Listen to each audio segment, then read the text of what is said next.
ನಮಸ್ಕಾರ ಸ್ನೇಹಿತರೆ, welcome back to my YouTube channel. ಬನ್ನಿ ಇವತ್ತಿನ ಪವಿತ್ರ ಬಂಧನ ಸಂಚಿಕೆಯಲ್ಲಿ ಏನಾಗುತ್ತೆ ಅಂತ ನೋಡ್ಕೊಂಬರೋಣ. ಹಿಂದಿನ ಸಂಚಿಕೆಯಲ್ಲಿ ತಿಲಕ್ ಪವಿತ್ರಾಗೆ ತಾನು ತಿಲಕ್ ದೇಶಮುಖ ಅಂತ ಹೇಳಕ್ಕೆ ಟ್ರೈ ಮಾಡ್ತಿರ್ತಾನೆ. ಅಷ್ಟರಲ್ಲಿ ಸಡನ್ ಆಗಿ ಅವನಿಗೆ ಒಂದು ಕಾಲ್ ಬರುತ್ತೆ.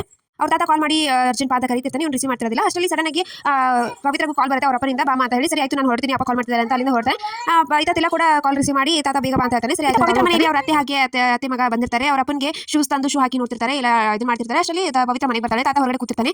ದೇವಸ್ಥಾನಕ್ಕೆ ಬಂದಿದ್ದೆ ಆದ್ರೆ ನೋಡಕ್ಕೆ ಆಗಲಿಲ್ಲ ಅಂತ ಹೇಳ್ತಾನೆ. ಅಷ್ಟರಲ್ಲಿ ಪವಿತ್ರ ತಮ್ಮ ಒಳಗಡೆಯಿಂದ ಹೊರಗಡೆ ಬರ್ತಾನೆ. ಅವ್ರ ಡ್ರಾಮಾ ನೋಡಕ್ ಆಗ್ತಾ ಇಲ್ಲ ನನಗೆ ಅಂತ ಹೇಳ್ತಾನೆ. ಅಷ್ಟರಲ್ಲಿ ಪವಿತ್ರ ಕೂಡ ಒಳಗಡೆ ಹೋಗ್ತಾಳೆ. ತಾತ ಕೂಡ ಒಳಗಡೆ ಹೋಗ್ತಾರೆ. ಒಳಗಡೆ ಹೋದ ತಕ್ಷಣ ಅವ್ರ ಅತ್ತೆ ಕಾಲಿಗೆ ನಮಸ್ಕಾರ ಮಾಡಿ ಬಂದ್ರಪ್ಪ ಎಲ್ಲ ಅಂತ ಮಾತಾಡಿಸ್ತಾಳೆ. ನಾನು ಕಾಫಿ ಮಾಡ್ಕೊಂಡ್ ಬರ್ತೀನಿ ಅಂತ ಪವಿತ್ರ ಹೋದ್ರು. ಬೇಡ ಕೂತ್ಕೊಮ್ಮ ಇಲ್ಲೇ ಅಂತ ಹೇಳ್ತಾರೆ. ಆಮೇಲೆ ಈತ ದೇವಸ್ಥಾನದಲ್ಲಿ ಎಲ್ಲರೂ ರೆಡಿ ಆಗಿರ್ತಾರೆ. ನಿಮ್ಮ ಅಣ್ಣನ ಪಂಚೆ ಉಟ್ಕೊಂಡು ರೆಡಿ ಮಾಡ್ಸಕ್ಕೆ ಹೇಳು ಅಂತ ಮನೆಯವರು ಹೇಳ್ತಾರೆ.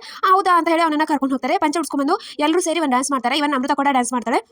ಡ್ಯಾನ್ಸ್ ಮಾಡಿ ಎಲ್ಲರೂ ಖುಷಿಯಾಗಿ ಇರ್ತಾರೆ. ಈತ ಪವಿತ್ರ ಮನೆಯಲ್ಲಿ ಅವರ ಅತ್ತೆ ಮಗನ ಮದುವೆ ಮಾಡೋಣ, ಪವಿತ್ರ ಅದು ಮಗಂದು ಅಂತ ಹೇಳಿ ಮಾತಾಡ್ತಿರ್ತಾರೆ. ಅದಕ್ಕೆ ಏನಂತೆ ಮಾಡೋಣ, ಅವರಿಬ್ರು ಮದುವೆ ಮಾಡೋಣ ಅಂತ ಹೇಳಿ ಪವಿತ್ರ ಅವರ ಅಪ್ಪ ಕೂಡ ಹೇಳಿದ ತಕ್ಷಣ ಪವಿತ್ರ ಶಾಕ್ ಆಗ್ತಾಳೆ. ಕೂತ್ಕೊಮ್ಮ ನೀನು ಇಲ್ಲಿ ಅಂತ ಹೇಳಿ ಕುರ್ಸಿ ಮಾತಾಡ್ತಿರ್ತಾರೆ. ಆಮೇಲೆ ಈತ ತಿಲಕ್ ಹೊರಡ್ತಿರ್ತಾನೆ. ಅಷ್ಟರಲ್ಲಿ ಅಮ್ಮ ಬರ್ತಾಳೆ. ಅವರಮ್ಮ ಏನು ಮಾಡಿದ್ಯಾ ಇವತ್ತು, ನಿನ್ನ ಸಾಧನೆ ನೋಡಿ ನಾನು ಖುಷಿ ಆಯಿತು ಅಂತ ಹೇಳಿ ಕಿಂಡಲ್ ಮಾಡ್ತಿರ್ತಾಳೆ. ಅಷ್ಟರಲ್ಲಿ ಆಕ್ಷನ್ ಸೋತ್ ಬಂದಿದೆಯಲ್ಲ ಅಂತ. ಅದಕ್ಕೆ ಅಷ್ಟರಲ್ಲಿ ದೇವ್ ಕೂಡ ಬರ್ತಾನೆ. ನಾನು ಹೇಳಿದಮ್ಮ ಅವ್ನಿಗೆ ನೀನು ಭಯಕ್ಕೆ ಹೋಗಬೇಡ ಅಂತ ಹೇಳಿ ಇಬ್ರು ಮಾತಾಡ್ತಾರೆ. ಈತ ಪವಿತ್ರ ಕಾಫಿ ಮಾಡ್ತಾ ತಿಲಕ್ ಬಗ್ಗೆ ಯೋಚನೆ ಮಾಡ್ತಿರ್ತಾಳೆ. ಅಷ್ಟರಲ್ಲಿ ತಾತ ಬರ್ತಾನೆ. ನೀನು ಇನ್ನೂ ಬಾಯ್ ಬಿಟ್ಟು ಹೇಳಿಲ್ಲ ಅಂತಂದ್ರೆ ನಿಮ್ಮಪ್ಪ ಮದುವೆ ಮಾಡಿಸಿಬಿಡ್ತಾನೆ ನೋಡು, ಮತ್ತೆ ಬಂದು ಅದೇ ನಾಟಕ ಮಾಡ್ತಾ ಇದ್ದಾಳೆ ಅಂತ ತಾತ ಹೇಳ್ತಿರ್ತಾನೆ. ಆಮೇಲೆ ಈತ ದೇವಸ್ಥಾನದಲ್ಲಿ ತುಲಾಭಾರಕ್ಕೆ ಎಲ್ಲ ರೆಡಿ ಆಗಿರ್ತಾರೆ. ಈತ ದೇವ್ ಹಾಗೆ ತಿಲಕ್ ಮಾತಾಡ್ತಿರ್ತಾರೆ. ಎಲ್ಲಿವರೆಗೂ ಬಂತು ಹುಡುಗಿ ಮೀಟ್ ಆದೆ ಅಂತ ಕೇಳ್ತಾನೆ. ಆಲ್ರೆಡಿ ಮೀಟ್ ಆಗಿದ್ದು ಆಯ್ತು, ಅವಳು ವಾಪಸ್ ಮನೆಗೆ ಹೋಗಿದ್ದು ಆಯ್ತು ಅಂತ ಹೇಳಿ ತಿಲಕ್ ಹೇಳ್ತಾನೆ. ಹೌದಾ, ನಾನು ಸುಮ್ಮನೆ ಕಷ್ಟಪಟ್ಟು ಹುಡ್ತೀನಲ್ಲ ಅಂತ ದೇವ್ ಹೇಳ್ತಾನೆ. ಆಮೇಲೆ ನಾನು ಎಂಗೇಜ್ಮೆಂಟ್ ಕ್ಯಾನ್ಸಲ್ ಬಗ್ಗೆ ಏನು ಮಾಡಿದೆ, ನೀನು ಹೇಳಿದ ಮೇಲೆ ಮುಗಿದು ಪೋಸ್ಟ್ ಮಾಡಿದ್ದೀನಿ ಅಂತ ದೇವ್ ಕೂಡ ಹೇಳ್ತಾನೆ.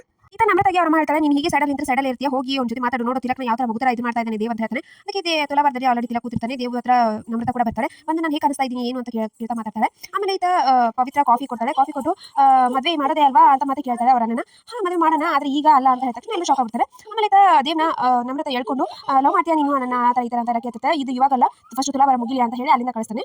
ಆಮೇಲೆ ತುಲಾಭಾರ ಸ್ಟಾರ್ಟ್ ಆಗುತ್ತೆ. ನಮ್ರತ ಹಾಗೆ ಅವರಮ್ಮ ಮಾತಾಡ್ತಾರೆ. ನೋಡು ಅವ್ನು ತಿಲಕ್ನ ಎಷ್ಟು ಇದನ್ನ ಮಾಡ್ತಾ ಇದ್ದಾನೆ ಅಂತ ಅವರಮ್ಮ ಹೇಳ್ತಾಳೆ. ಹೌದು, ನಂದು ಮುಂದಿನ ಇದೆ ತಿಲಕ್ನ ಅವನಿಂದ ದೂರ ಮಾಡೋದಷ್ಟೇ ಅಂತ ಹೇಳಿ ಇಬ್ರು ಮಾತಾಡ್ತಾರೆ. ಆಮೇಲೆ ಪವಿತ್ರ ಮನೆಯಲ್ಲಿ ನಾನು ಹೊಡ್ತೀನಿ ಮಾವ ಅಂತ ಹೇಳಿ ಅವ್ರ ಅತ್ತೆ ಮಗ ಹೊಡ್ತಾನೆ. ಯಾಕೋ ಇವತ್ತು ಫ್ರೀ ದಿನ ಅಂತ ಅಂದೆ ಅಂದ್ರು. ಇಲ್ಲ ನಾನು ಹೊಡ್ತೀನಿ ಅಂತ ಹೇಳಿ ಅಲ್ಲಿಂದ ಕೋಪದಿಂದ ಹೊಡ್ತಾನೆ. ಅವ್ರ ಅತ್ತೆ ಕೂಡ ಹೋಗ್ತಾರೆ. ಅವಾಗ ಪವಿತ್ರಗೆ ಖುಷಿಯಾಗಿರುತ್ತೆ. ಅವರಪ್ಪ ಇವಾಗಲ್ಲ, ಅವಳು ಇನ್ನು ಜಾಬ್ ಮಾಡಿ ಒಂದು ಕೆಲಸ ಗಿಟ್ಟಿಸ್ಕೊಂಡ ಮೇಲೆ ಮದುವೆ ಮಾಡೋಣ ಅಂತ ಹೇಳಿದ್ ನೋಡಿ. ಅವಾಗ ಅವರಪ್ಪ ಹೋಗಿ ಹಾಗೆ ಮಾಡ್ತಾಳೆ. ಸೊ ಇಷ್ಟ ಆಯ್ತು ಅಂದ್ರೆ ಸಬ್ಸ್ಕ್ರೈಬ್ ಮಾಡೋದನ್ನ ಮರಿಬೇಡಿ. ನೆಕ್ಸ್ಟ್ ವ್ಲಾಗ್, ಬಾಯ್.